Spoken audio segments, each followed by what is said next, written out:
Welcome everyone to one of the interesting topic from organism and population, which is population interaction. Myself Pranali Gaikwad, Biology Department, Arihant College of Arts, Commerce and Science, Bowdhan, Pune. Let's start. What do you mean by population interactions? In nature, animal, plant and microbes are having a biological community as they do not or cannot live in isolation but interact with each other in various ways. Interactions are of two types, intraspecific and interspecific. Intraspecific are the interactions between organisms of same population, while interspecific are the interactions between organisms or members of different species. Now, such interspecific interactions are classified into neutral interaction, negative interaction, positive interaction, both positive or negative. Neutral interaction are those interaction which shows no significant effect on either of the individuals, no harm or benefit. Negative interaction such as competition and amensalism shows negative impact on the individual which take part in this reaction. Positive interaction shows benefit to both the individuals which take part in interaction, or sometime they shows commensalism where one individual gets benefit while the other shows neutral interaction. Protocorporation again comes under positive interaction. Both positive or negative interaction includes parasitism or predation. Let's see in detail. First we will see the positive interaction, mutualism. Here both the species are benefited. It is also called as symbiosis. Mutualism may be obligatory or interdependent and facultative. Obligatory or interdependent mutualism is where both the individuals are dependent on each other and cannot survive without each other. Where facultative is interaction, facultative mutualism and interaction where both the species are benefited but can live or survive successfully without association, which is also called as protocorporation. Examples are lichen is a mutualistic relationship between fungus and photosynthetic algae. C. Fungal hyphae and algal layer together forms lichen structure. Second example is of plant which need help of animal for pollinating the flowers and dispersal of seeds. Animal get pollen, nectar and juicy nutritious fruit from plant. As both get benefited from each other, hence it comes under mutualism.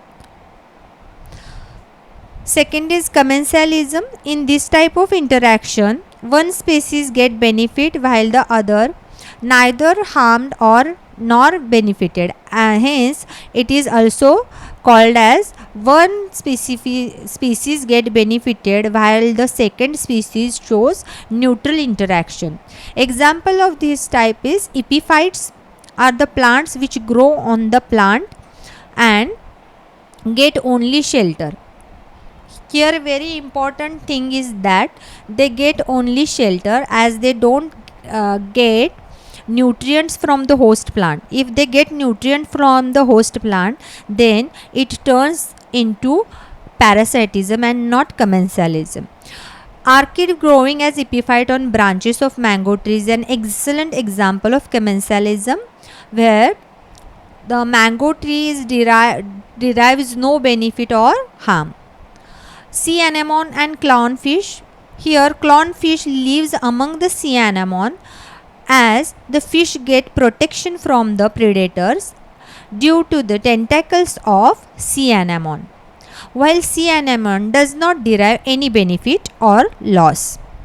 Third example is egret and grazing cattle. Cattle egrets forage close to the cattle to catch the insects flushed out from the cattle movement. As they get the prey easily available by foraging with the grazing cattle, they are in the vicinity of grazing cattle. We'll see this in from this diagram. From this diagram it is very much clear. Mango tree and archid epiphytic association. This one, tentacles of sea anemone and clownfish. And third example, that is of egret, cattle egrets. You can see that egrets are foraging in vicinity of the grazing cattle. Move towards next, that is competition.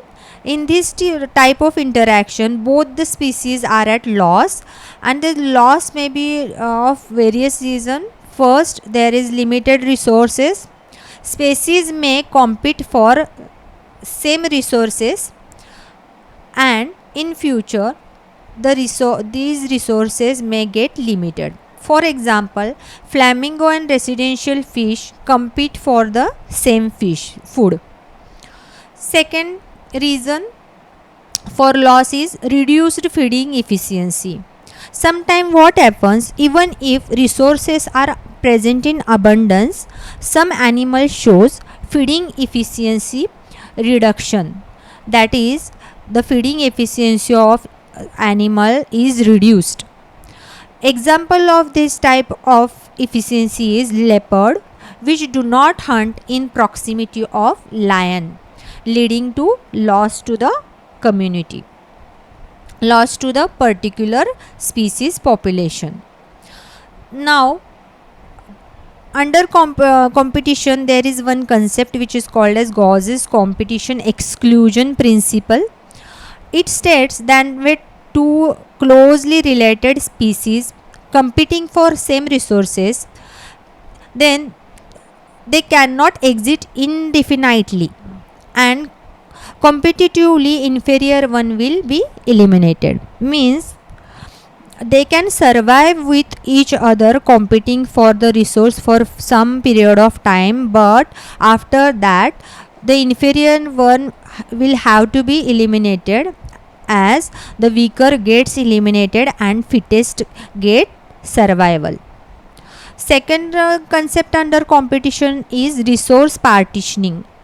Resource partitioning means if two species compete for same resources, they could avoid the competition by choosing a different time for breeding. Such type of resource partitioning mechanism is seen in some birds. These are the diagram which represents the competitive exclusion. See, principle states that two species competing for same resources cannot coexist. Resource is same and more species are dependent on the resources. Here, two different species cannot occupy same niche in the same geographical area. They can survive for some time, but after that, if they do, they will compete with one another for a same food and other resources. Eventually one species will outcome the other. After a period of time, one species overcome the other species.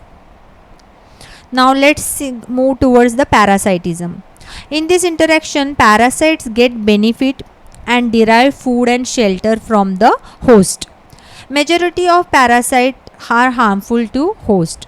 They may reduce the survival, growth and reproduction of the host. Even sometimes they may lead to death of the host, as they suck out the nutrition or they take the nutrition from the host plant, which make the host plant vulnerable to predation by making it physically weak. Now parasites are of two types, endoparasite and ectoparasite. First we will see endoparasite. A parasite which live and feed in the host cells are called as endoparasite. That those are within the body of the host are called as endoparasite. Now endoparasites shows some adaptation in evolvement with regards to their morphological or anatomical characters. Organs or suckers to cling on the host. They are inside the host body, so they shows presence of sucker to cling the host body. Then loss of digestive system, as they get nutrient already digested, hence they don't require digestive system. Due to that, loss of digestive system is seen in their adaptation. Then loss of unnecessary sense organ. Sometimes sense organs are giving you the protection against predation. As they are inside the body, they don't require some such type of sense organs, hence there is loss of unnecessary sense organ. And high reproductivity capacity, all these are the special adaptations in endoparasite. Even some parasites sometimes requires intermediate host or vector to facilitate its transfer to host.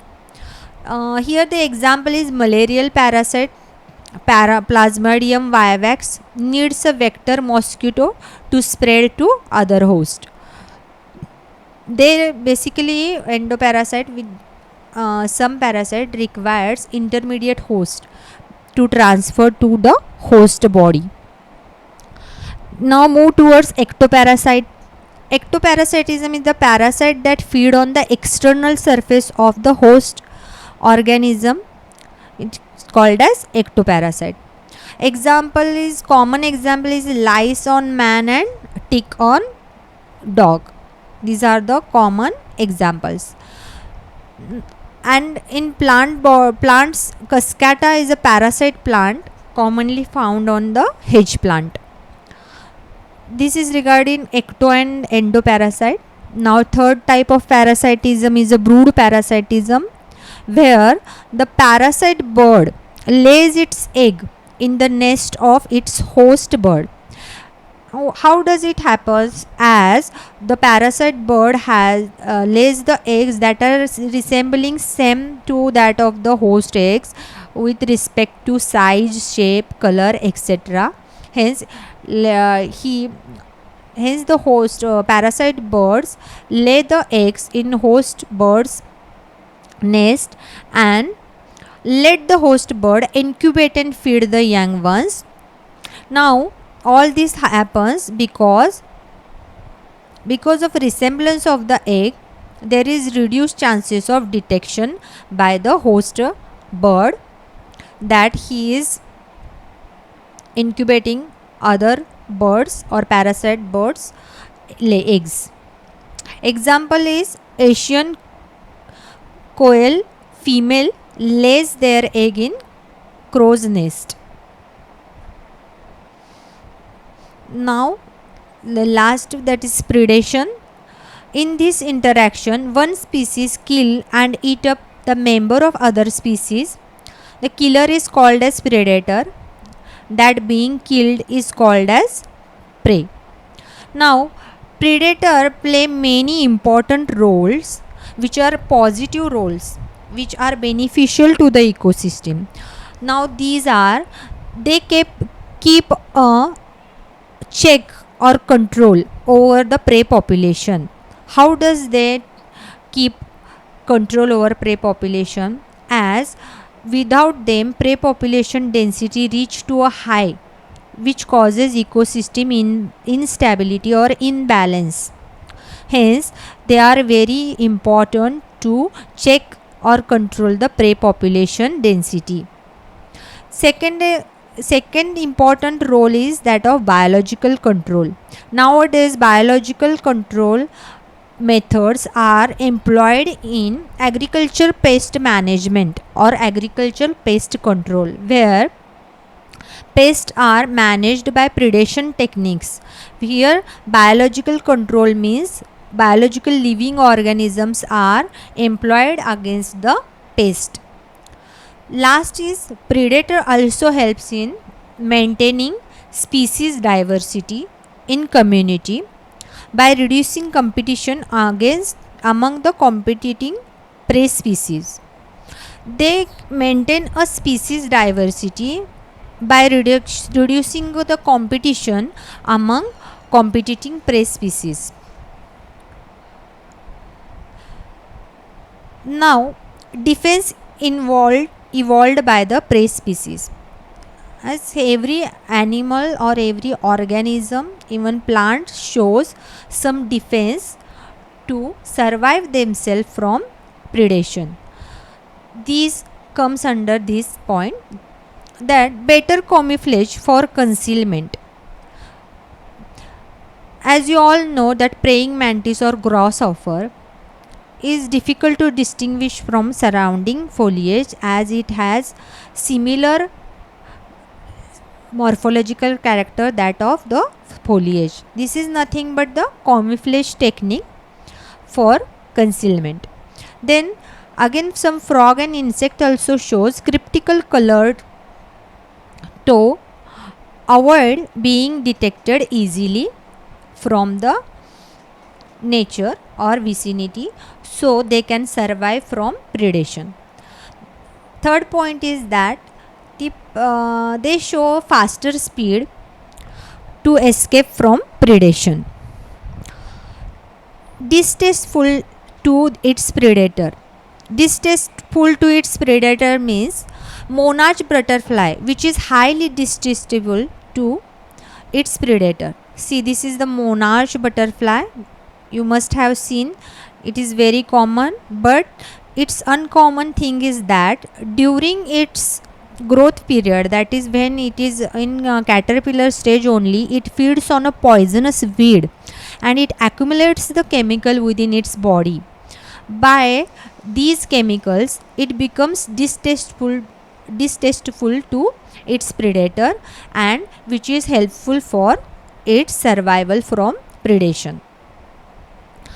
Predation in plant. For plant, herbivores are the predators, and plants also shows some morphological and chemical defenses against the herbivores.